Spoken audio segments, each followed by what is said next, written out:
Hey guys, Josh Horowitz here. Thanks for checking out the channel and thanks for checking out this latest episode of Happy, Sad, Confused. We got a big one for you today. An amazing filmmaker, Jordan Peele, and his director of photography on his latest film, Nope, the legendary Hoyte Van Hoytema. They are diving deep into Nope with me. This is a spoiler-filled conversation. Remember, hit that subscribe button. Don't miss a single episode of the show. We've got some amazing guests lined up. But for now, enjoy this deep dive into everything Nope. I have two kings of geekdom right here. Despite what Hoyte says, we consider him a master, a geek, all the adjectives. Jordan, welcome back to the podcast. It's always a pleasure to see you, man. And Hoyte, this is a real distinct honor. I am such a fan of your work. Only Robert Richardson has preceded you as a DP on this podcast. So we only allow the best on here. So welcome. Yeah, you could say that again. So this is this film. I didn't get a chance to talk to you guys when the film came out initially, and in a way, I'm like actually happy now because we get to have this kind of conversation where we can really dive deep. First, I'm just curious. Like, I often ask filmmakers or actors like when they recognize like what a director did growing up.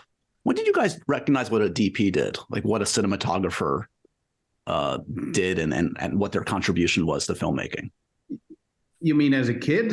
Or, yeah. Like, was it a teenager? Was it 12? Was it 8? Was it 20? Like, when did you kind of figure out, oh, wait, this is what their job is. This is what they're contributing to the craft.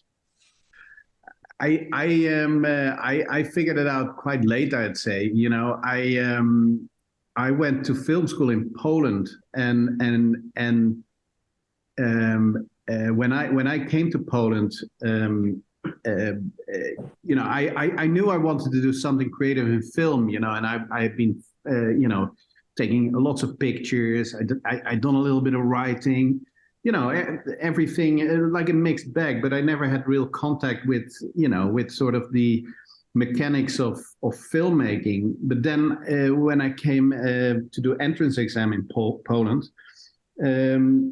I found out that the school only had two directions, and one direction was directing and the other direction was literally cinematography. So when they asked me, so which direction are you choosing? I was like, oh shit, what what am I going to choose? And at that moment it was a language thing, because I just figured out, okay, I can, all the lectures were in Polish, and I was thinking, well, I can study directing, but then I have to write. And does that mean I have to start writing in Polish? Does that mean I have to sort of start thinking about actors in the Polish language? Or, I could become a DP and learn that. And then, I get to play with cameras and lights and so on. And there's not really sort of a verbal language involved in that. So I kind of rolled into it in that way, in a sort of a mindless, light way. But so you thought it was the easiest path. Little did you know what the adventure you were embarking on. Well, it made the most sense when I sort of had to start, figuring out what I was going to study or what I wanted to learn. And I think the sort of the mechanics of it, of the craft itself, were appealing to me. I like engineering as a person. I like photography, of course, a lot, and light and the arts and visuals. But I always felt, I fit very much into that sort of invention, building, sort of mechanical engineering corner of it. And for you, Jordan? Yeah, I was going to jump in and answer that same question. Just say, when I was starting off, my love of film, I don't think I really understood what a director of photography, what a cinematographer does. Except that occasionally you sort of hear this word, or you see this credit, and it wasn't until I started studying, probably in my 20s, even started just doing a little bit more research into film, really realized that how pivotal a role, how crucial a partnership this is. And in Hoyte here, I just when he speaks, I soak it up. I soak it up because I really do feel like I got the opportunity to work with one of the great cinematographers of all time. He's gonna hate to hear me say this, but I can honestly say for this ambitious film, no, I needed somebody that I knew was, the top level that you could get, and getting to work with Hoyte and his style, which is very much, led by his obsession with technical and tinkering and figuring out problems, but also really led with this sense of the joy of collaboration. Right. So yeah, we had fun. One of the many unique things about this project, about this film, is that it's very rare when the style and approach is also the kind of the thematics of the movie. It's a foundational principle of the movie is the way you have approached the shooting of the movie, to get a little meta many times over. So more so than ever, needless to say, you always have to be in lockstep with your DP. But did that change the nature of the relationship? You obviously had to be, again, in lockstep on Get Out and Us in different ways, and those are visually accomplished films. But there's something next level about this in every way, in the thematics and in the marriage of spectacle and image and theme. Wouldn't you say, Jordan? I thought, yes. And I think there may have been part of that plot line that may have been even born out of the desire to work with someone on Hoyt's level. And from the moment I could give him the script, I knew more than any other film that he and his work were going to be a character as in this film that was alive. And I think from the very beginning, Hoyte, I think I talked to you we started talking in terms of him as a there's many technical and visual marvels he pulled off that I want to talk about as well. But one of my favorite pieces of collaboration that I think he took in and adapted from the early stages was this idea of him and his crew and his camera being a character, being the audience, and that audience needing to have a sense of wonder, have a sense of missing the spectacle until we finally get it and see it. And so, I watched Hoyte really adopt this sense of character, I think, with his entire approach, and as well his connection to the adventure of the film. We looked at this like we were getting to shoot a UFO. Mm-hmm. But that's kind of, Jordan, I mean, listen, needless to say, when you get something like that on your table as a cinematographer, it's a dream. But it's not necessarily a dream because it's written on the paper and it has these requirements. But for me, it was specifically like a dream scenario because, both in your writing and when you produce your script and tell, and elaborate what you want to do with it. I mean, it's all about curiosity, and it's all about figuring shit out and finding out and to go on a journey. It's when you get a script from you, it's not an absolute sort of airtight little piece of information that you have to process. It's more like an invitation to listen. I want to figure this out. I want to sort of explore this, and I want to sort of learn more about it. And can you come along with me on that journey? And then it becomes for me, with my sort of expertise and sort of my part of what I contribute, it really becomes this sort of absolute discovery project. You have to look into yourself, and you have to sort of look beyond yourself and figure stuff out in order to find out what it is that you want to tell and or how you want to tell it. And that's, of course, nothing is more exciting for a cinematographer than that, especially when you collaborate with somebody that is absolutely naked and open and sort of,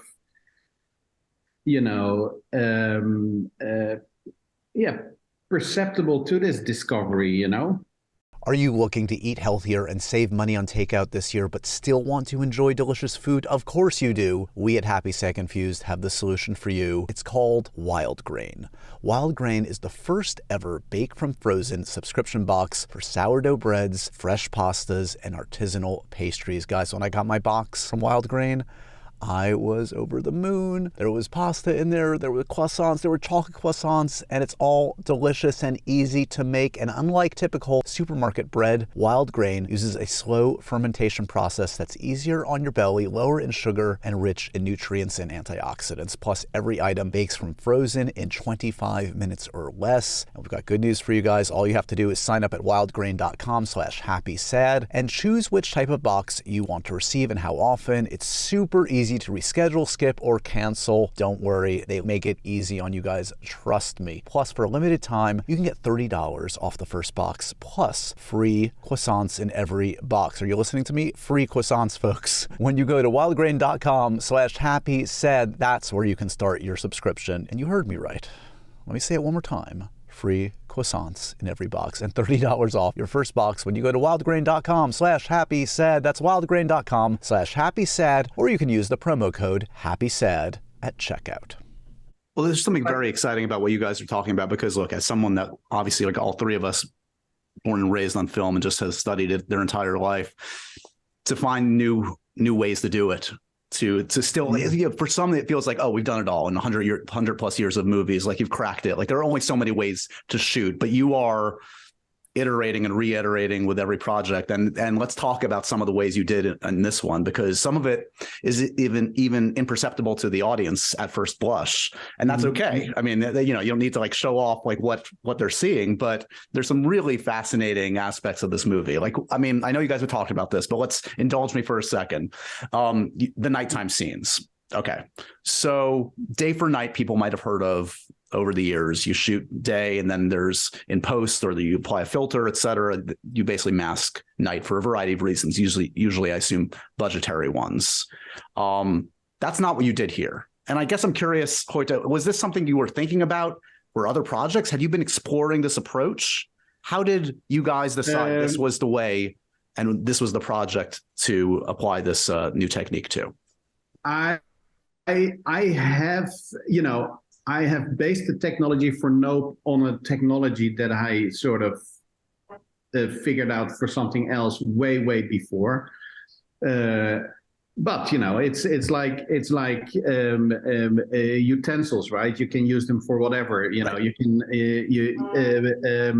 no. So I have always the feeling that what we did for Nope is very unique to this film. I mean, let's start by saying I think Jordan just had some sort of a desire and some sort of a will to do something that initially just felt very impossible, or very difficult. I think that Jordan, had written into the script situations and sort of thriller-esque moments that were very sort of untypical and unclassically based on,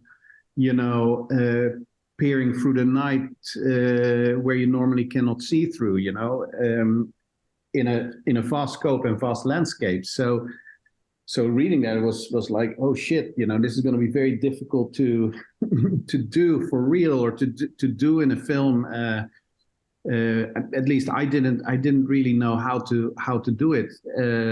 Resulting in the fact that both, Jordan and myself, we just started to feverishly find solutions to do that, to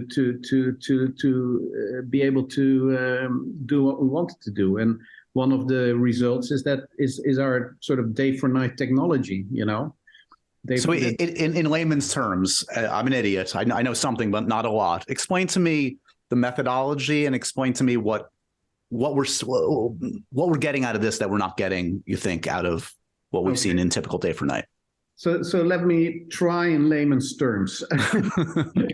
No. I mean, listen, I'm not a very verbal person in general, but normally, when you shoot night, you put a camera in the scenery and you roll. The camera doesn't see anything; it's dark. So then you put lights there. And then the camera starts seeing. Wherever you put a light, the camera will eventually see what you want the camera to see. The bigger your scenery, the more lights you're going to need. At some point, when you open up your scenery to a gigantic landscape, you theoretically you have to light up the whole landscape with film lights. But that's besides that is very unpractical. It's also impossible. You cannot light a mountain, or you cannot light something that is miles and miles away. There are just simply not enough lights in Hollywood in order to do that. Yet when you read on paper, you read a description of somebody looking into the sky and seeing something disappearing over the mountain ridges at night, you start thinking, how can we do it? Now, traditionally, people have done a thing that's called day for night. So they shoot things during the day, then they darken up the image, they put blue filters on there, and you give the audience a sort of a light impression of night, and the untrained eye, let's say the untrained eye in the 60s or the 70s, they thought it looked great. Now it looks nice in film, and we see all this stuff in westerns. You see it at open sea shots, etc. And people used it all the time. Now it is a method that has a very specific look to it and a very specific feel to it. And of course, when we were designing sort of Nope and the way Nope had to look, it just didn't feel like that was kind of the look we were after for the night. So I've been looking after methods in order to make those day for night shots look better. So I did a lot of tests with an infrared camera, and an infrared camera reads a very specific wavelength of light, which is the wavelength of infrared. And infrared has a lot of different wavelengths, doesn't really matter. But if you use a very narrow bandwidth of that light, you can theoretically shoot a black and white image in which the light that comes to Earth during the daytime looks very similar to the moonlight, with a little bit of tweaking of the buttons. You can create an image that looks very specific to the way the eye sees at night. The only problem is then you have an infrared image or you have a black and white image. This is wanted to be color.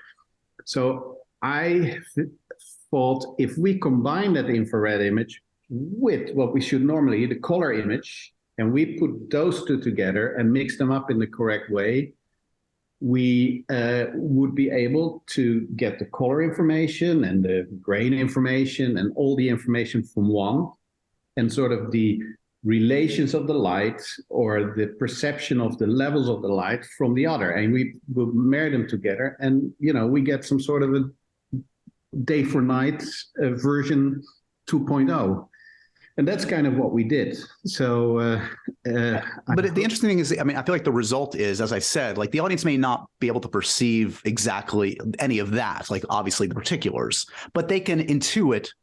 I am feeling immersed in this in a different way. The goal, correct me if I'm wrong, Jordan, is you're basically trying to approximate what it is actually, how we perceive night in reality. There's one way of looking at night in film that is not reality. And this is the closest thing we've come to yet, I think, from achieving what we actually perceive night as in our day to day, perhaps. Yeah, we've got very specific ideas of what night is in film. Now, right. You see night in cities shot all the time because the lights from the cities light everything up.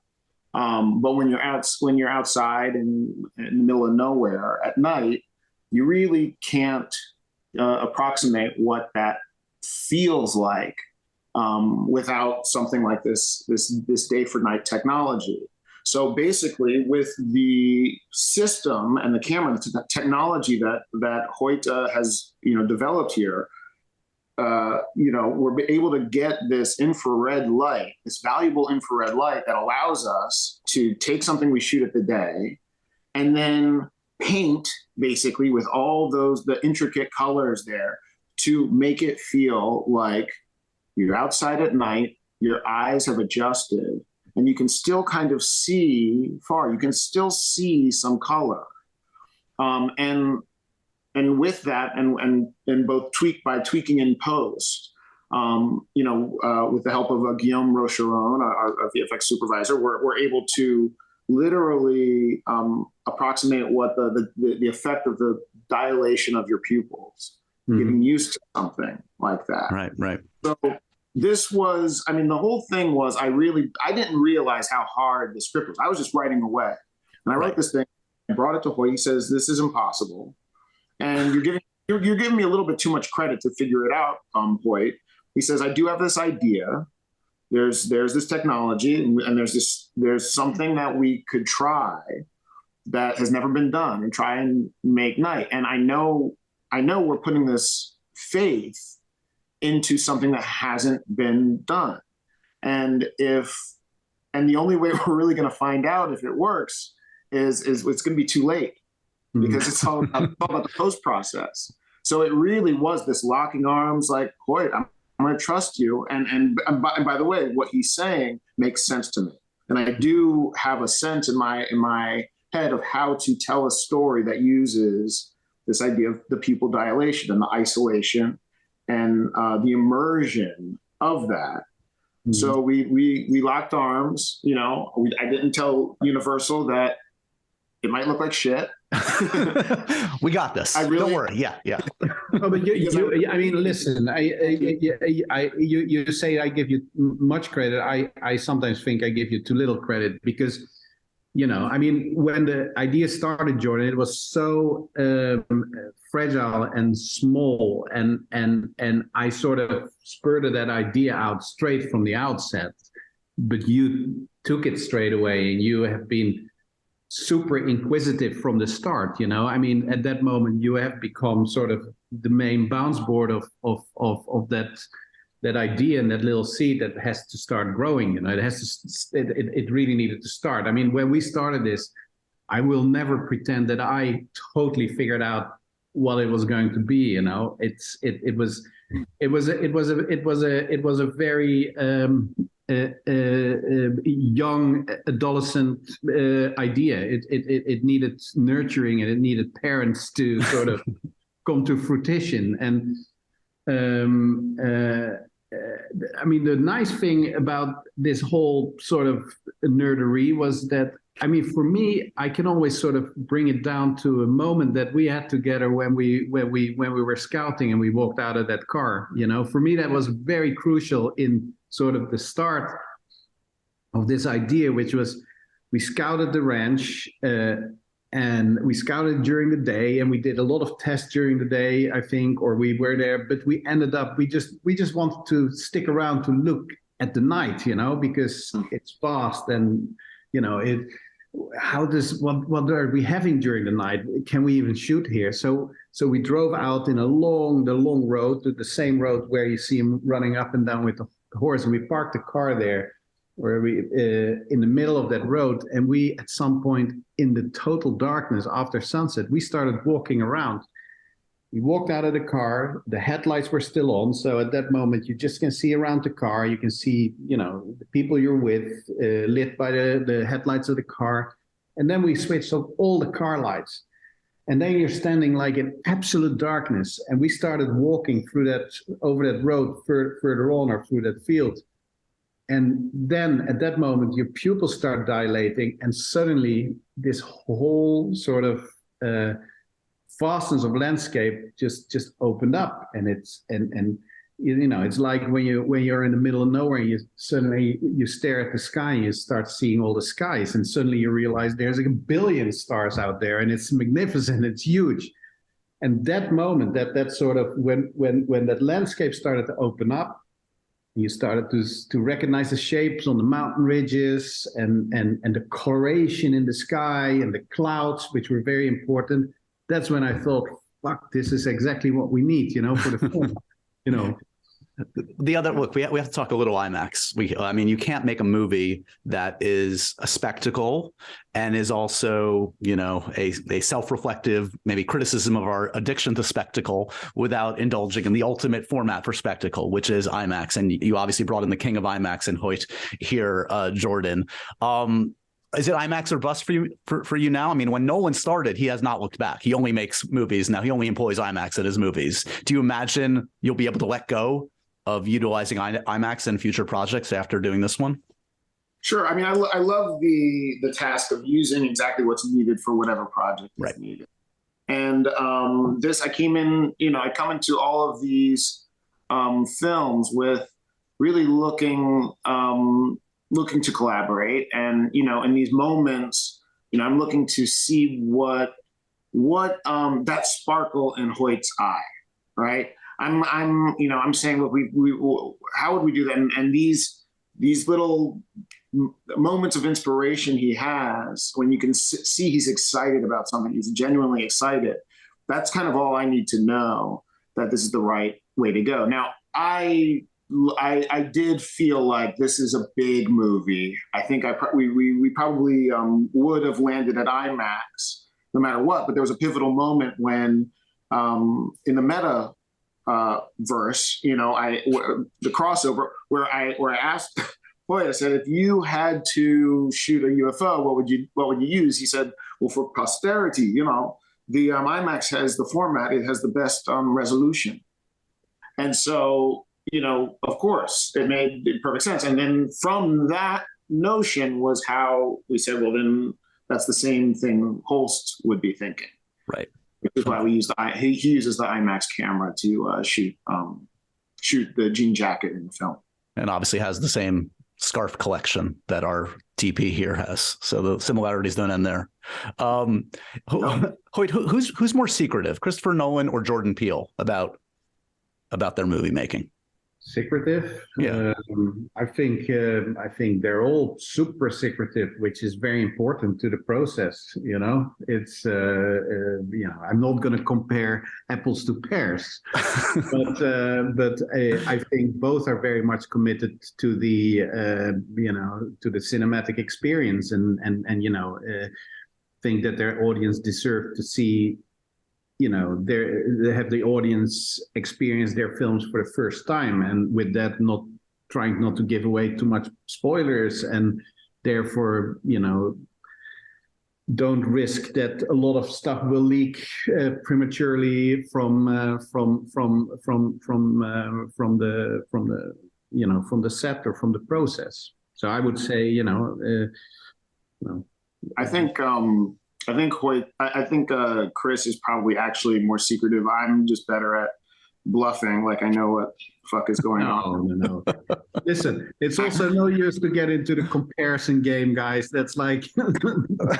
Hey, I love them both. Don't worry. I'm not making you choose, nor am I ever going to choose. But okay, let's talk for a second. We've been talking obviously about it's like asking which child do you prefer, your youngest or your older child? Is any of those two children your favorites? No. Okay, I believe the eldest goes in Sophie's choice, which means I'm the keeper. Yes. So, Jordan, it has been several months since this movie came out. You have had ample time to read all the Reddit boards, all the fan theories, watch all the YouTube videos, as with all of your movies. You mean sitting in your underwear at the kitchen table, Googling your own name until like 4 o'clock at night, until your family says, are you coming to bed now or what?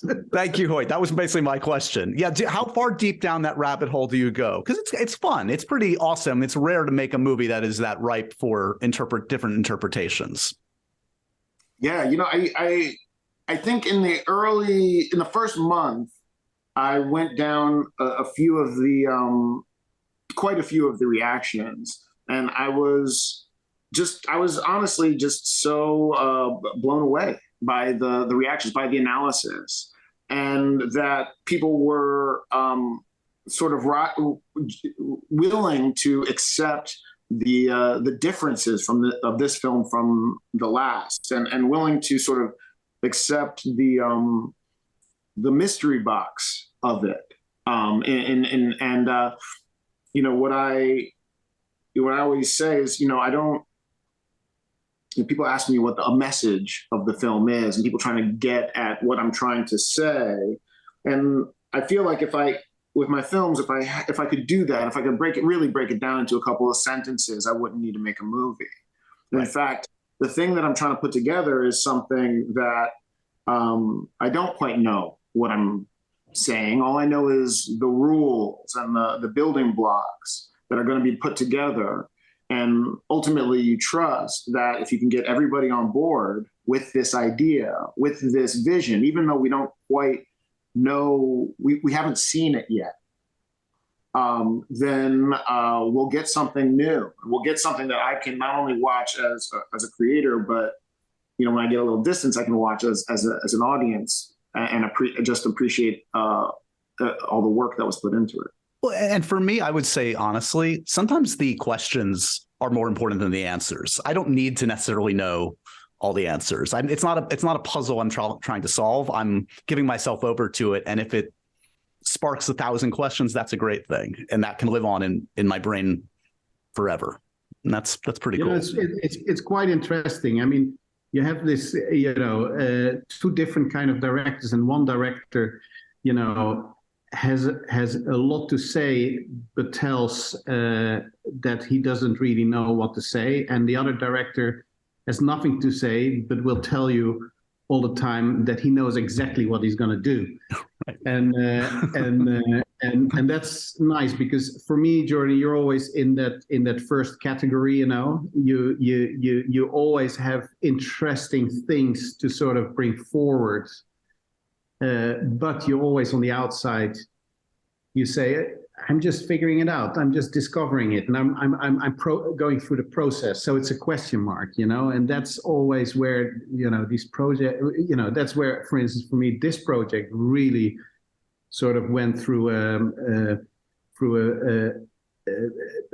interesting spiral and vortex, and it's very nice because you just told me that you were looking in my eyes and you see that glimpse, and that spark that okay, now he's getting excited about things. But at the moment that you're looking in my eyes, you don't realize I'm looking in your eyes and I'm trying to look exactly for the same thing, It's like, he's excited about this now, and now I'm going to give him this, and we could really run each other off a cliff. Yeah, but just like a staring game, One of the things, just to say about Hoyte's style, that I found to be really liberating and fascinating to me, is he's very anti-contrivance.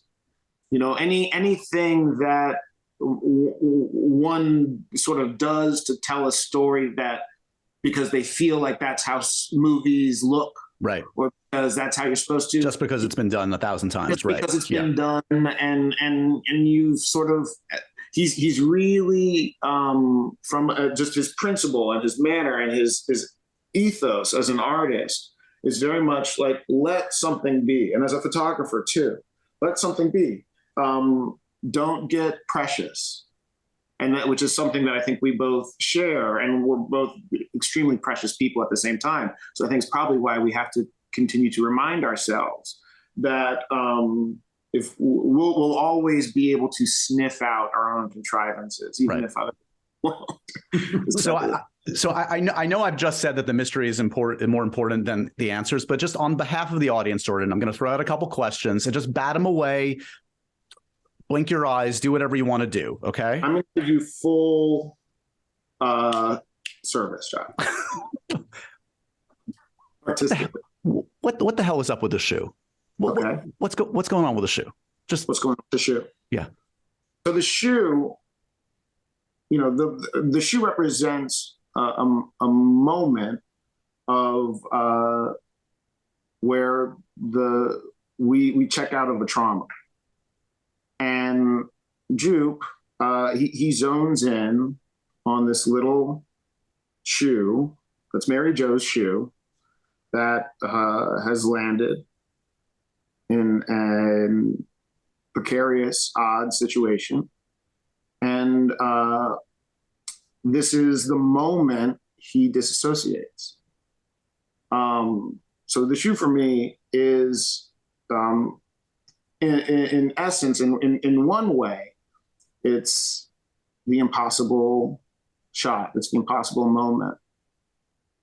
Is it a bad miracle? Would we call it that? Yeah. It's a bad miracle. Very good. You got it. You got the shoe. Okay. I needed your help a little bit.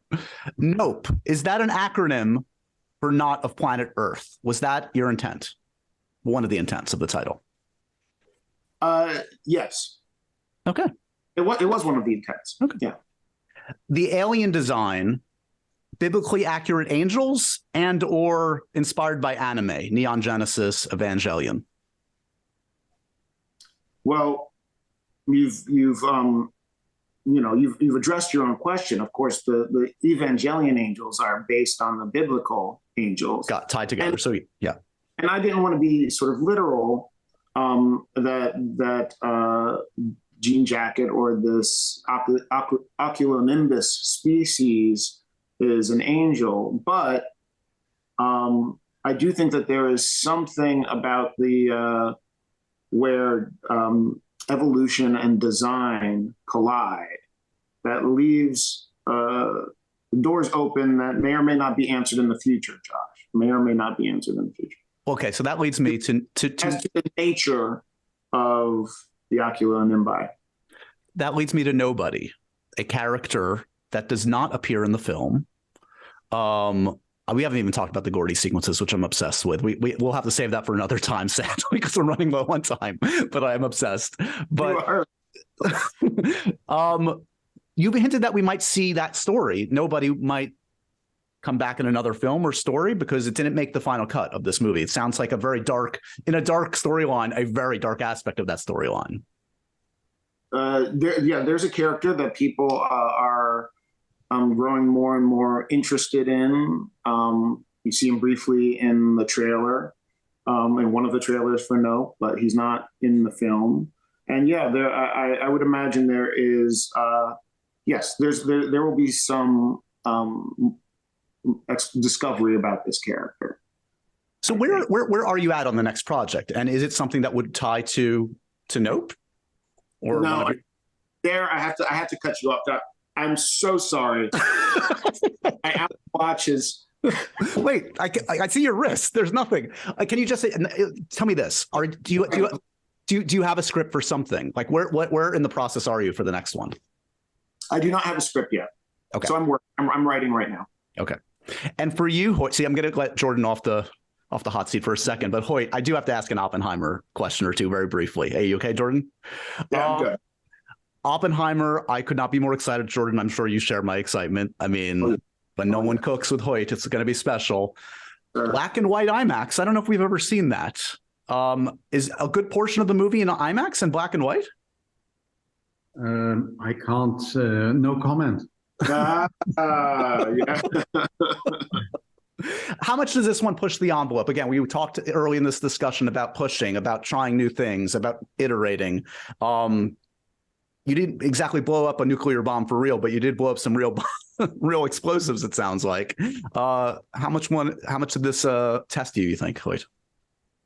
Well, the thing is, it is really hard for me to talk about this film because we simply haven't sort of altogether agreed on what we want to say and what we can't say. Okay. So I'm just going to shut up about. You know what? I don't work for the film. I don't have a contract or anything.